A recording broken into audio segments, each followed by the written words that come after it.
издавна, очень давно рассказывает о самом себе. То есть человек ведет рассказ о человеке. И мне думается, что это вот потребность художественного восприятия жизни одна из коренных черт человека, которая отличает его от остальной другой природы. И поэтому нет и не будет конца рассказу человека о самом себе, потому что и поэтому в основе проблем литературы лежит проблема человека. В этом смысле мне думалось о том, что вот наша советская литература продолжает все тот же рассказ человека о человеке.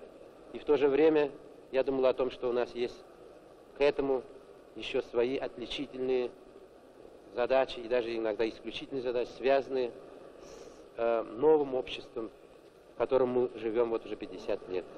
И все это, конечно, наводит на мысль о том, что наша литература должна нести исключительно большую ответственность перед всем миром за нашу культуру, за образ и действия наших людей.